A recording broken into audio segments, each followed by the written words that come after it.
Lições da Bíblia. Apresentação: Leandro Quadros. Outros detalhes a mais que encontramos nesta primeira advertência de Deus de Apocalipse 14, 6 e 7 é o de que devemos temer a Deus, dar glória a Ele porque chegou a hora do seu juízo, e devemos adorar aquele que fez os céus, a terra, o mar e as fontes das águas. O que é temer a Deus na Bíblia? Na Bíblia, temer a Deus não é ter medo dele. Para você entender o que é temer a Deus, vamos recorrer a outro texto bíblico que vai nos explicar este conceito.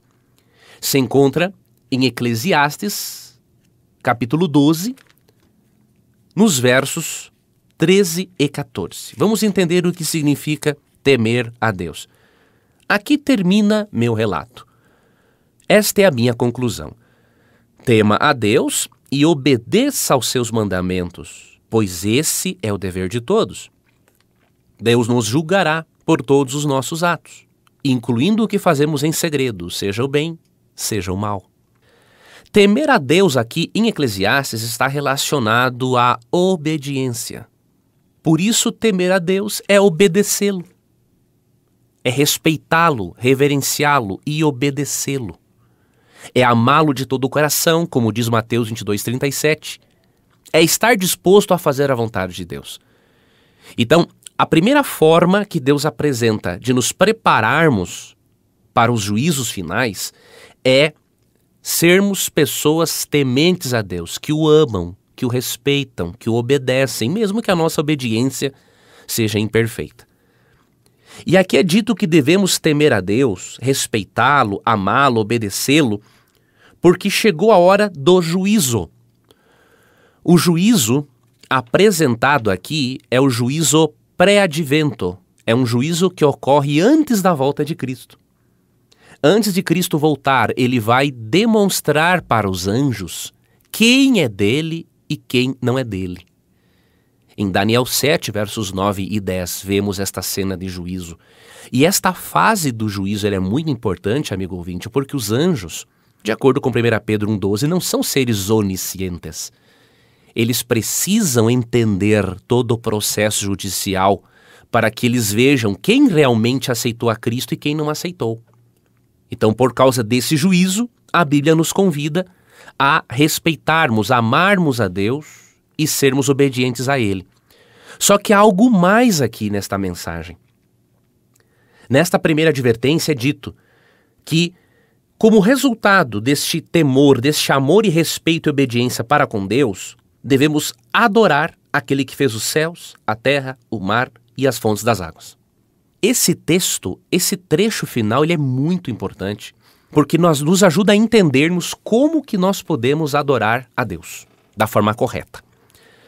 Se você comparar Apocalipse 14, 7 com Êxodo 20, 11, você vai entender que tipo de convite o apóstolo João está fazendo para nós aqui. E eu queria lhe dar, amigo ouvinte, esta atividade para casa, ou no seu trabalho, se você tiver uma Bíblia com você. Abra a sua Bíblia em Apocalipse 14, 7, leia com atenção mais de uma vez, se necessário for, e depois leia Êxodo 20, 11. Você vai perceber que em Apocalipse 14, 7, o apóstolo João está praticamente citando o quarto mandamento de Êxodo 28 a 11. As palavras de Apocalipse 14, 7 são quase uma citação exata de Êxodo 20, 11. Em Êxodo 20, 11, é dada à humanidade a razão para a humanidade observar o sábado. Diz assim: porque em 6 dias fez o Senhor os céus, a terra, o mar e tudo o que neles há, e ao 7º dia descansou. Por isso o Senhor abençoou o dia de sábado e o santificou. De uma forma quase exata, essas palavras são repetidas em Apocalipse 14, 7, dizendo para adorarmos aquele que fez os céus, a terra, o mar e todas as fontes das águas. Isso nos mostra, amigo ouvinte, que a primeira mensagem de Deus de advertência à humanidade é um convite para que a humanidade, além de aceitar a Jesus como Salvador, aceite a Jesus como Criador e Senhor do sábado. Deus nos convida a observarmos o sábado como um sinal da autoridade de Deus sobre o mundo, ao invés de observarmos um outro dia de guarda que represente a autoridade do ser humano em tentar mudar a lei de Deus, como já havia sido profetizado em Daniel capítulo 7, verso 25. Você deve atentar para um fato muito importante. O livro do Apocalipse, nos capítulos 13 e 14, nos revela que a questão central da crise final da história humana, antes de Cristo voltar, vai envolver a adoração. Em Apocalipse 13, vemos, por diversas vezes, os poderes representados pelas duas bestas exigindo a adoração ao poder representado pela primeira besta. Já em Apocalipse 14, 12, quando apresenta os filhos de Deus que vão resistir a esses dois poderes, o texto diz assim: aqui está a perseverança dos santos, os que guardam os mandamentos de Deus e a fé em Jesus.